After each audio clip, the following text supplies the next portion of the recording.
Puji Tuhan, kita naikkan kehadirat Tuhan. Kita bisa berjumpa kembali dengan hari yang baru dan semangat yang baru. Pembacaan firman Tuhan kita ambil dari kitab Amos.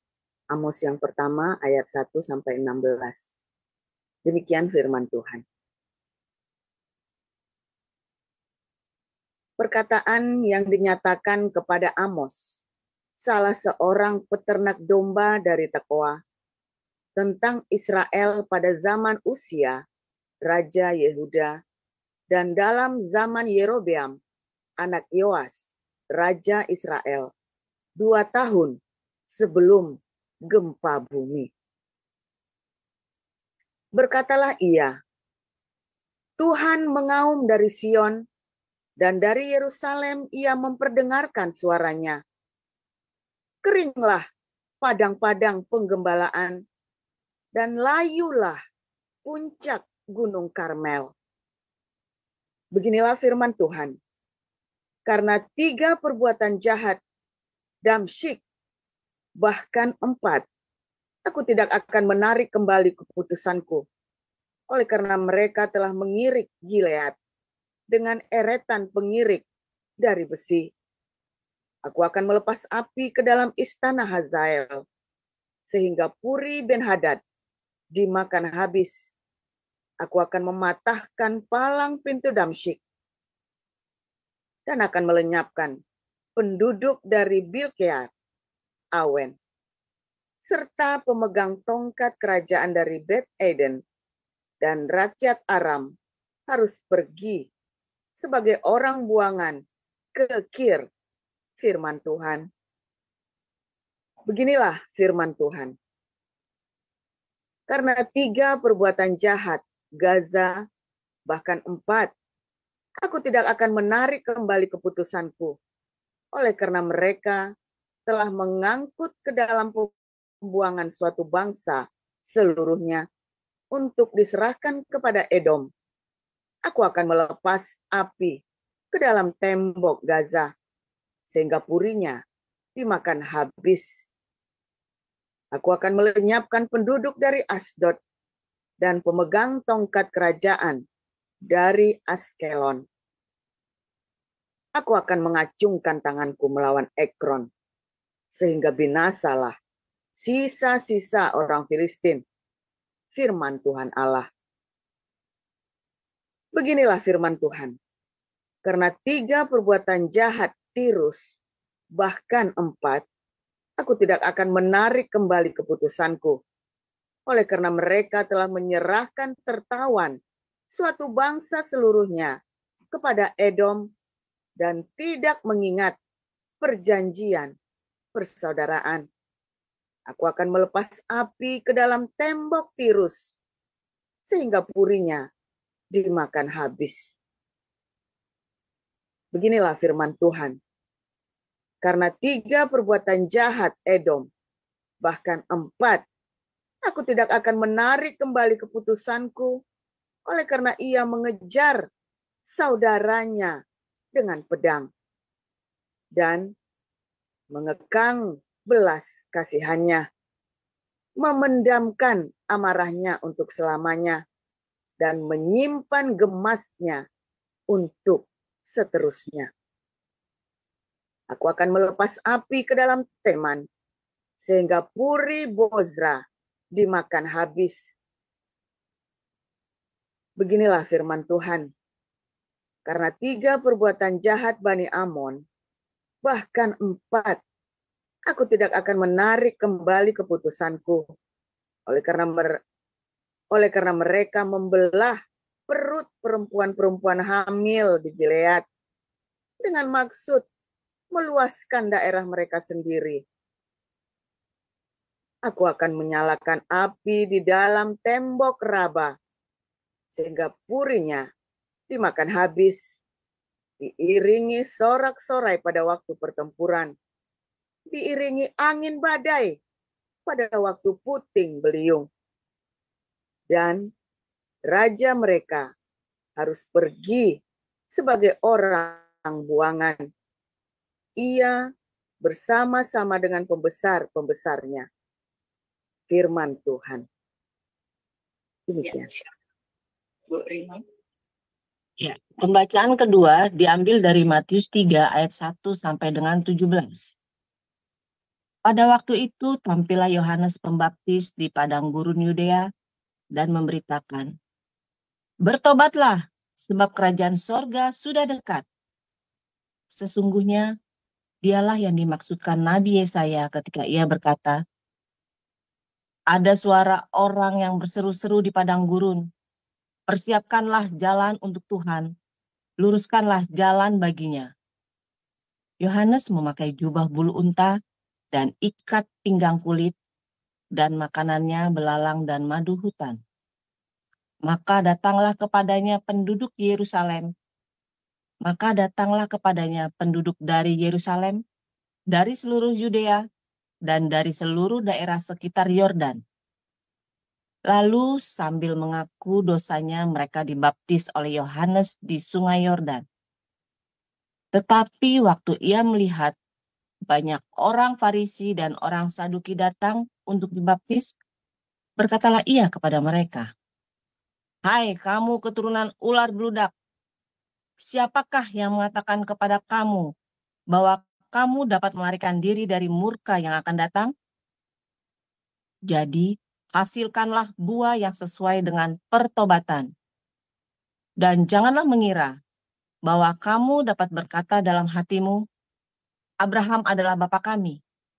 Karena aku berkata kepadamu, Allah dapat menjadikan anak-anak bagi Abraham dari batu-batu ini. Kapak sudah tersedia pada akar pohon, dan setiap pohon yang tidak menghasilkan buah yang baik pasti ditebang dan dibuang ke dalam api. Aku membaptis kamu dengan air sebagai tanda pertobatan, tetapi ia yang datang kemudian daripadaku lebih berkuasa daripadaku, dan aku tidak layak melepaskan kasutnya. Ia akan membaptiskan kamu dengan Roh Kudus dan dengan api. Alat penampi sudah di tangannya. Ia akan membersihkan tempat pengirikannya dan mengumpulkan gandumnya ke dalam lumbung, tetapi debu jurami itu akan dibakarnya dalam api yang tidak terpadamkan. Maka datanglah Yesus dari Galilea ke Yordan kepada Yohanes untuk dibaptis olehnya. Tetapi Yohanes mencegah dia, katanya, "Akulah yang perlu dibaptis olehmu, dan engkau yang datang kepadaku." Lalu Yesus menjawab, katanya kepadanya, "Biarlah hal itu terjadi, karena demikianlah sepatutnya kita menggenapkan seluruh kehendak Allah." Dan Yohanes pun menurutinya. Sesudah dibaptis, Yesus segera keluar dari air, dan pada waktu itu juga langit terbuka, dan ia melihat Roh Allah seperti burung merpati turun ke atasnya. Lalu terdengarlah suara dari sorga yang mengatakan, "Inilah anakku yang kukasihi, kepadanyalah aku berkenan." Demikianlah sabda Tuhan. Terima kasih para lektor, Ibu Merliana dan Ibu Rima. Renungan firman hari ini berjudul Amos yang akan disampaikan oleh Pastor Paul. Silakan Pastor. Ya, tolong dibukakan tadi Amos Gembala Tekoa. Ya. Amos Gembala Tekoa. Pak Yuda ya. Menarik sekali saudara ya. Ya, bagus ya. Perkataan Amos, peternak domba dari Tekoa. Ya, tentang Israel pada zaman usia Raja Yehuda dan zaman Yerobeam. Ini Yerobeam yang kedua ya saudara ya. Yoas Raja Israel, anak Yoas Raja Israel, 2 tahun sebelum gempa bumi. Dan memang waktu itu terus gempa bumi benerannya di Israel, ada gempa bumi. Menarik sekali saudara ketika Amos seorang peternak domba, ya.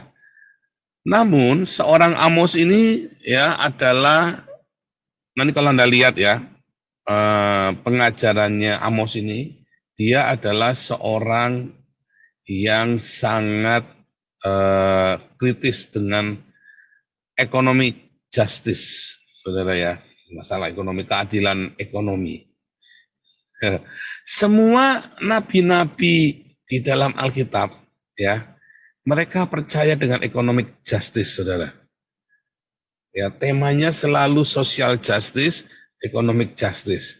Suara kenabian itu tidak akan pernah jauh dari economic justice dan social justice. Ya, ibadah itu tidak berkenan. Ibadahmu itu korban, bakaranmu itu aku tidak berkenan. Aku lebih berkenan kepada belas kasihan. Ya kan, social justice. Ya kan? Nah, itulah teologi di dalam Alkitab. Semua suara kenabian selalu cerita social justice, economic justice, saudara.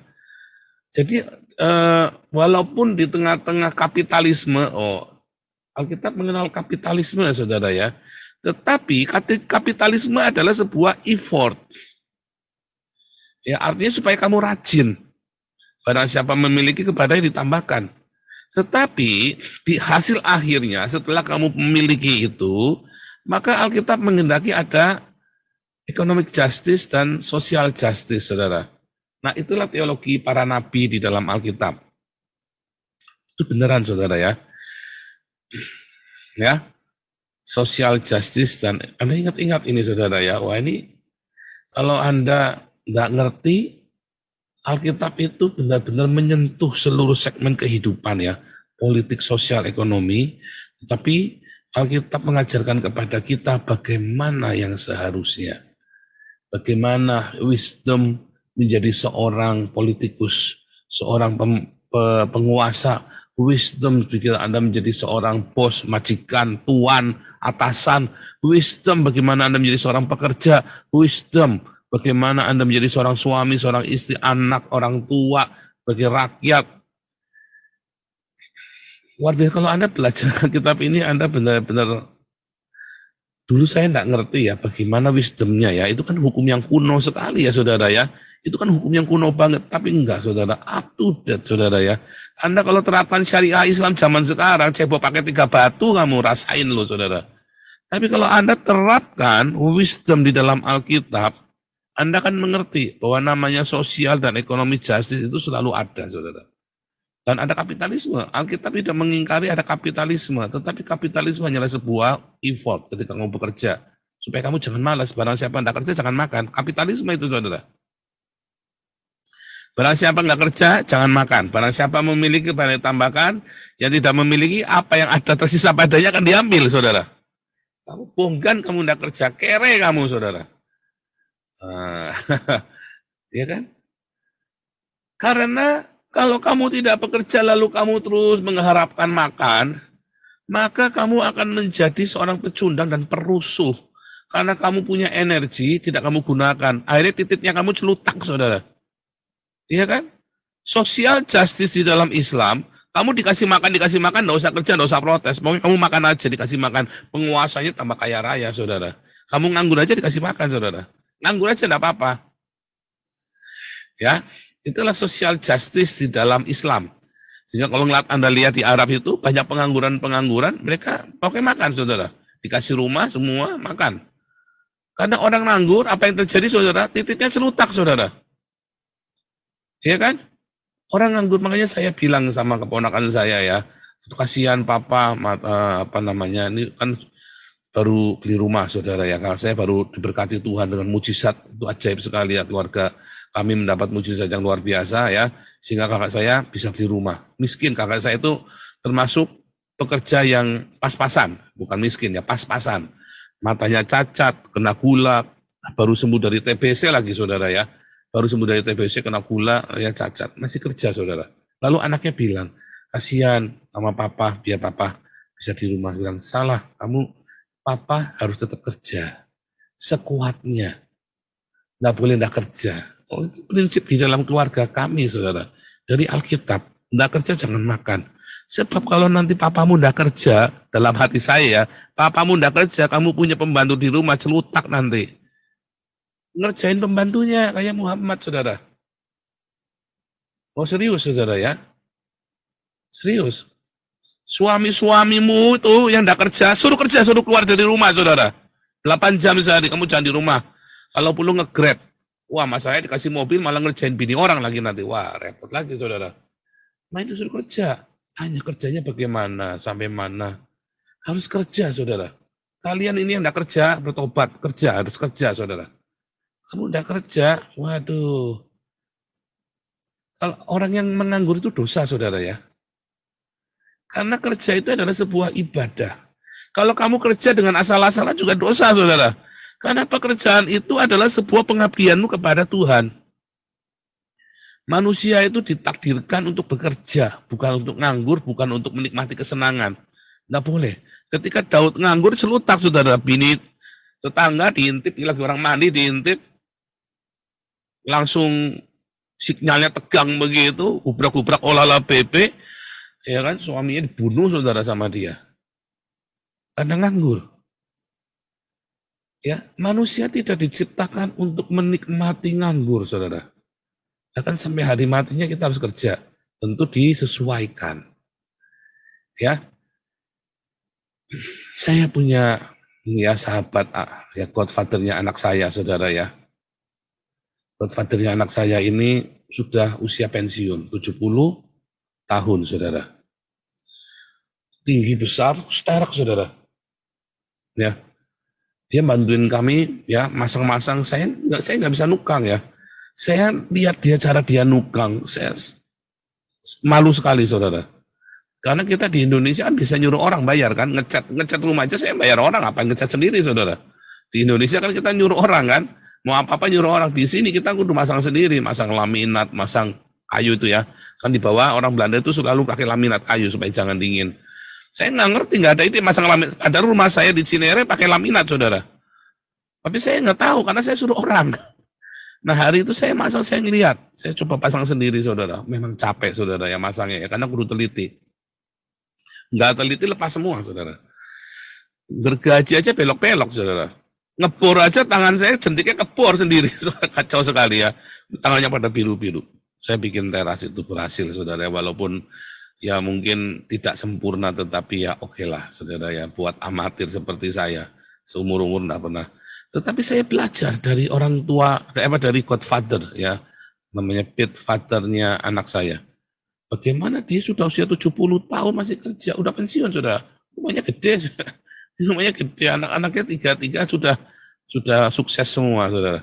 Ya bahkan aktif di partai ya, partai sosial, partai sosialis. Saya bilang sama dia, kita bikin partai buruh saja, karena di Belanda kan nggak ada partai buruh. Nanti tiap kali kerja, sehari pausenya 2 kali, 3 kali minum kopi. Saya bilang, saya ngeledek dia ya. Artinya orang ini punya semangat hidup, saudara. Ya. Sampai umur 70 tahun, dia punya duit, dia masih, tetangganya pindahan, dokter ya, ada dokter, tetangganya pindahan, baru kena musibah pokoknya. Terus, pindah jadi tetangganya dia, itu jemaat gereja. Dia membantu di rumahnya, kami juga membantu, saya bantu juga ya, kita semua membantu. Waktu itu kita masih belum banyak kegiatan. Saya bantu semua ya. Wah, saya sudah loto-loto, udah sama si Wasi, udah loto-loto, wah dia masih stabil, saudara, energinya. Teman-temannya juga yang lain, bantu-bantu tetangga-tetangga kita yang lain juga bantuin, saudara ya. Bantuin pindahan ini. Luar biasa, saudara ya. Luar biasa. Cuman kemarin bikin teras, saya memang tidak bantuan dia, saya minta bantuan Benyamin, pemain drum itu ya, pemain drumnya kita. Kenapa, saudara? Saya nggak mau minta bantuan, karena saya malu. Saya pengen coba sendiri. Kalau bantu dia, nanti dia yang kerja, saya nganggur. Karena dia bekerja lebih cepat dari saya. Ngebor, ngergaji, apa segala macam, dia lebih benar. Saya miring-miring, tidak karu-karuan. Nggak apa-apa, miring-miring, pokoknya nempel jadi, saudara. Tak pegang-pegang gini nggak goyang ya. Rumahnya nggak goyang. Kalau goyang ya pasti rubuh kan. Nah, saya nyoba sendiri. Saya bilang, saya mau nyoba sendiri. Nah, tak coba sendiri. Saya kerja sendirian sama Wesley. Kadang-kadang dibantu Benyamin buat ngangkat-ngangkat. Karena Benyamin kan ADHD, saudara ya. Kerja 5 jam, yang 3 jam buat ngoceh, buat ngomong. Sampai budak pulang. Tak usir pulang, udah nggak tahan saya ya. Nah, tapi intinya apa, saudara? Bahkan di hari tua pun bekerja dengan sungguh-sungguh. Merawat anak, oh itu pekerjaan, saudara. Ada jangan bilang merawat anak itu, merawat cucu itu. Pak HW merawat cucu, oh itu pekerjaan, saudara. Ya. Nami saya, ketika saya sama anak lagi ribut, yang 4 tahun itu kita tidak karu-karuan hidupnya. Yang mendidik anak saya itu mami saya, saudara. Yang mendidik Wisely sama si Miracle itu. Mami saya yang rawat. Ya, nanti jemput ke sekolah, dibikinkan es jeruk. Kalau Wisely dulu dibikinkan es teh manis, karena dia suka minum teh. Miracle senangnya jeruk, jadi bikinkan es jeruk, saudara ya. Jadi mereka punya kenangan. Ya, setiap sekolah, ya waktu TK sama SD, mereka pasti dijemput sama mami saya, dan tiap hari ya, dibawain es teh manis atau bawain es jeruk. Itu sebuah pekerjaan, ya. Merawat cucu itu ya. Itu sebuah pekerjaan. Anda kerja dan melakukan itu cucumu daripada dirawat sama babysitter, saudara. Nanti mimik mukanya kayak babysitternya. Itu cari babysitter yang cantik ya, nanti dimakan sama anakmu nanti. Suaminya nanti gatel nggak nenggara babysitternya, saudara ya. Aduh, pusing Anda nanti. Ya, jadi kompak kakek, nenek, opa, oma dengan anak cucu, kompak saudara. Yang benar begitu. Pak Hawi ini teladan saya, saudara ya. Saya berdoa, saya punya kesempatan buat merawat cucu saya, saudara ya. Buat ngajari antar jemput semua ya. Ketika anak saya sibuk, pasti ada masa-masa itu. Jangan dikasih babysitter. Oma-oma jangan males. Babysitter itu, ya kalau punya pembantu itu buat cuci popok, saudara. Ya, tapi untuk Anda nimang, yang ngajari, ngasih makan, nyuapin, jangan babysitter, kamu yang kasih. Ya, ajari saudara, opa-omanya, jangan babysitter, salah. Jangan nganggur, celutak, banyak opa-opa celutak di usia tua, saudara. Aduh, pusing saudara, celutak di Alexis. Aduh, serius saudara, saya di Alexis ketemu rata-rata umur sudah 60-70 tahunan di situ, saudara. Ganteng-ganteng, saudara. 60-70 tahun di Alexis. Dalam hati saya ini bukan ngerawat cucunya, malah ngerawat cucunya orang, saudara. Iya kan, ketemunya kan udah gadis-gadis di Alexis kan seumuran cucunya dia. Iya kan, udah masih 17 sampai 20 tahun. Bukannya ngerawat cucunya sendiri, malah ngerawat cucunya orang. Repot, saudara. Kenapa, saudara? Karena nganggur. Anda lihat Amos, ya, dia tadinya bukan pelayan di rumah Tuhan. Ya, dia berpendidikan, ya, semua orang Yahudi, ya, sekolah pasti. Kemudian dalam sekolahnya itu nanti dia masuk sekolah lebih lanjut lagi. Nah, Amos ini adalah seorang peternak, saudara ya, peternak. Dan dia yang hidupnya sederhana. Lagi karena dia percaya dengan economic justice dan social justice. Nanti lihat ya di selanjutnya ya saudara ya. Dia tidak percaya kamu jengkang-jengking ya, ritual ibadahmu itu bisa menyelamatkanmu dari hukuman Tuhan. Dia bilang, gundulmu peang, katanya si Amos ya. Tidak bisa. Tetap hukuman Tuhan akan melanda pada siapapun karena kamu tidak taat. Dia tidak percaya dengan ritual agama itu bisa menyelamatkanmu dan bisa melepaskanmu dari hukuman Tuhan. Ya, balik lagi sama dengan Yohanes, saudara ya. Yohanes ini anak seorang imam yang sukses, ya. Imam Zakaria dari keturunan Harun. Oh, itu prestis, saudara. Ya, mereka zaman itu hidup dari perpuluhan. Dan kalau zaman itu namanya imam Farisi ahli Taurat adalah kedudukan yang prestis dan punya keuangan yang mapan. Dengan sendirinya Yohanes sebagai anak tunggal,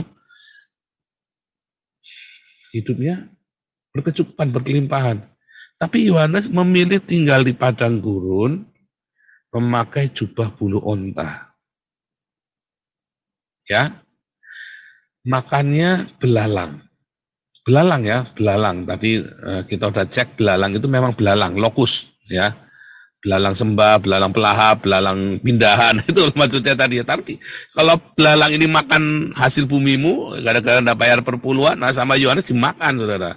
Bukan loh kamu, ada ya kan, kamu belalang-belalang ini kan yang dipakai sama pendeta-pendeta buat ibu kamu kan, nah, makanya sama si Yohanes dimakan supaya jangan ditipu lagi. Mana belalangnya? Katanya kalau udah bayar perpuluhan dimakan belalang pelahap, belalang pindahan, belalang sembah. Oh tak makan kata Yohanes. Saya makan. Dimakan sama Yohanes belalang-belalang ini saudara ya. Oh itu sindiran saudara. Itu jangan ngomong bukan sindiran, itu sindiran saudara. Karena zaman itu, ahli-ahli Taurat orang Farisi itu rakus dengan perpuluhan. Pakai Maliaki 3 ayat 10. Kamu kalau enggak perpuluhan, kamu dimakan belalang lahap, belalang pemindahan, belalang tadi ya, Yoel kemarin kita belajar kan. Belalang-belalang itu kan. Bukan sama Yohanes dimakan belalangnya tak makan. Up. Dimakan sama Yohanes belalangnya, saudara ya. Supaya kamu jangan ditipu lagi sama si pendeta-pendeta perpunuhan ini, saudara. Kerja, saudara. Luar biasa sekali ya, saudara ya. Dan hidup di dalam apa? Kesederhanaan.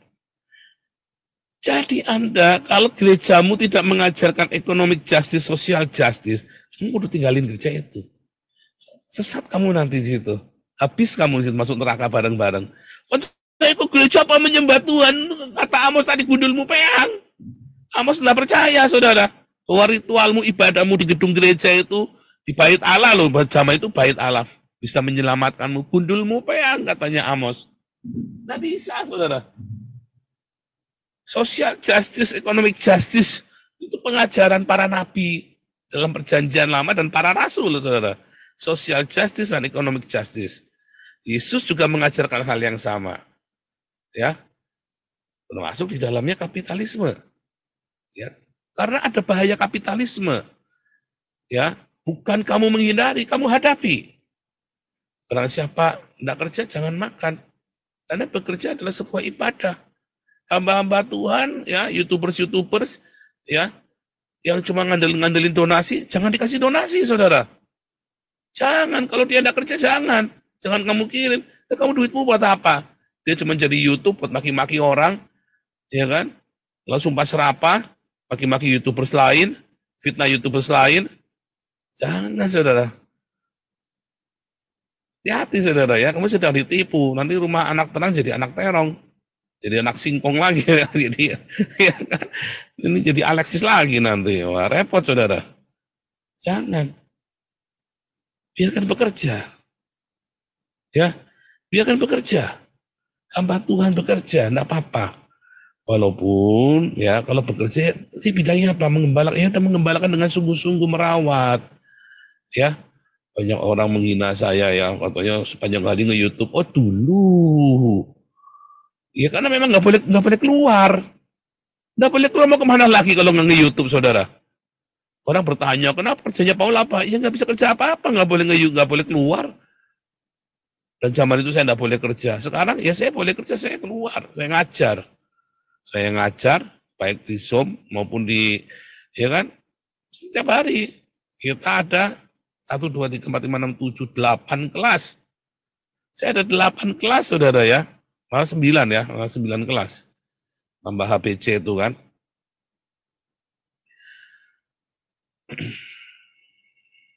Ya, belum lagi kita mesti latihan musik, mesti kita ngaransemen, mesti segala macam, ya kan.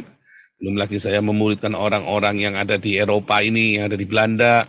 Belum lagi kalau kita pergi ke Jerman, ya kita membaptis orang. Kita nggak main-main, kita bekerja sesuai dengan profesionalisme saya sebagai seorang hamba Tuhan, sebagai full-timer yang mengurusin urusan pekerjaan penginjilan. Ya, kalau Anda yang jadi karyawan, kerja di kafe, ya Anda juga kerja yang segenap hatimu, dengan kreativitasmu. Kalau kamu punya cinta, maka kamu akan kreatif. Kayak istri saya ya, dia guru. Istri saya itu kalau mengajar dengan penuh cinta, saudara ya. Sehingga selalu ada saja kreativitasnya, saudara ya. Kalau mengajar itu selalu ada saja. Ya, dan selalu murid-muridnya kalau diajar itu selalu jadi baik ya. Dari nggak baik jadi nggak baik, pasti. Ya, tuh kita ngajar di Ngawen itu ya, kita punya kelompok belajar KBM itu ya. Anak-anak ini dari nggak naik kelas jadi juara kelas, tuh, saudara. Dari nggak naik kelas jadi juara kelas, bayangin, saudara. Luar biasa kan? Oh, luar biasa sekali, saudara ya. Wah, ngeri, saudara. Karena penuh cinta. Dalam cinta ada kreasi. Ya kan? Ingat pelajaran kita pada mulanya, sang cinta itu kreasi. Di dalam cinta itu ada kreasi. Kalau kamu tidak penuh cinta, kamu tidak akan penuh dengan kreativitas. Karena kamu penuh cinta, Maka dalam setiap pekerjaanmu selalu ada kreativitas. Kalau kamu tidak penuh cinta, adanya kebencian, kamu cuma ngelundungi bosnya kamu terus, ngocein bosmu terus. Kalau kamu tidak penuh cinta, kamu pengennya tiap bulan gajian hidup mewah, saudara. Pengennya cuma enak-enakan, hidup mewah, gajian, mau kerjanya malas-malasan aja, bolosan. Tapi kalau kamu penuh cinta, bosmu ada ndak ada, kamu tetap kerja dengan rajin. Ya, dosenmu ada nggak ada, kamu tetap kuliah dengan rajin. Ya, customermu tahu nggak tahu, kamu tetap jujur, kamu tetap kasih tahu, kamu tetap berikan yang terbaik buat dia. Going extra mile, berikan lebih. Ya kan? Going extra miles itu pengajaran di dalam Talmud ya, going extra miles ya. Memberikan lebih. Rabbi Akiva juga mengatakan ya, inti dari Torah itu adalah, tadi kita belajar ya, tadi saya baru baca Rabbi Akiva, ternyata bukan cuma Hillel saja ya. Rabbi Akiva pun menegaskan bahwa inti dari Torah adalah mengasihi sesamamu manusia. Cinta itu yang akan membuat kita menjadi penuh dengan kreativitas, dan itulah ibadah. Ya, kesederhanaan di dalam hidup, itulah ibadah, saudara. Firman Tuhan dengan jelas mengatakan jangan berfoya-foya di siang hari. Ya, jangan pesta pora. Hiduplah dalam, Anda lihat ya, semua nabi, walaupun kaya raya pun, kayak Yohanes Pembaptis, ini kan kaya raya, saudara, orang kaya. Tapi hidupnya sederhana. Ya, Yesus jangan bilang Yesus itu orang miskin loh, saudara ya. Walaupun waktu itu persembahannya cuma tekukur. Loh itu, kalau orang Majus ngasih emas itu bukan cuma emas 1 gram. Itu raja, saudara ya. Raja dari timur. Mereka bawa 1 peti emasnya. Ya, 1 peti kalau bawa datang tuh dari jauh-jauh cuma bawa 1 gram, bikin malu aja. Jangan begitu dong. Nah, saudara, kalau Anda melihat Amos juga orang kaya, saudara. Dia bukan peternak biasa, dia punya peternakan, dikatakan ya. Seorang peternak domba dari Tekoa. Ya, dia punya, itu pemiliknya dia, bukan seorang cuma gembala biasa, tapi dia punya peternakan. Kalau peternak itu berarti dia yang pemiliknya, saudara. Tapi hidup mereka semua sederhana. Hamba-hamba Tuhan di dalam Alkitab itu yang hidupnya mewah cuman Salomo dan siapa? Satunya Imam Eli. Ya, Imam Eli matinya lehernya patah. Salomo dikatain sama Tuhan Yesus, Salomo dalam segala kemegahannya tidak berpakaian seindah bunga bakung yang hari ini ada besok dibuang ke dapur api, saudara. Ya kan? Jadi bersahaja, hiduplah bersahaja, sederhana, dan bekerja dengan rajin, dengan kreativitas, dengan cinta. Itu adalah bagian dari ibadah. Itu adalah teladan para nabi. Itu adalah teladan para rasul. Itu adalah teladan dari Yesus. Masa Anda masih mau hidup mewah udah begitu? Nggak malu, saudara? Malu dong, ya. Makanya jangan pergi ke gereja yang hidupnya mewah, orang majelisnya hidupnya mewah, pendetanya bermewah-mewah. Kamu nanti nggak tahu malu nanti, kere tapi belaga sok ayah nggak taunya barangnya hasil utang semua. Ya, itulah teologi di dalam Alkitab kita, itulah gaya hidup para nabi, para rasul, teladan hidup dari Tuhan Yesus, bersahaja dan bekerja keras. Bapakku bekerja. Aku juga bekerja. Berbahagialah orang-orang, hamba-hamba yang didapati Tuhannya sedang bekerja. Walaupun kita tahu konteksnya, tapi bekerja. Kata kunci kerja. Bekerja, saudara. Minimum 6 jam sehari kamu harus bekerja. Ya, normalnya. Ya, bekerja. Bekerja. Nggak kerja, jangan makan.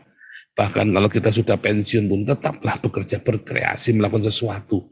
Jangan menikmati hidup, pelesir sana, pelesir sini, ketemu nanti bahenol, diolah BP, nanti ngopeni cucunya orang, saudara. Repot kamu nanti, saudara.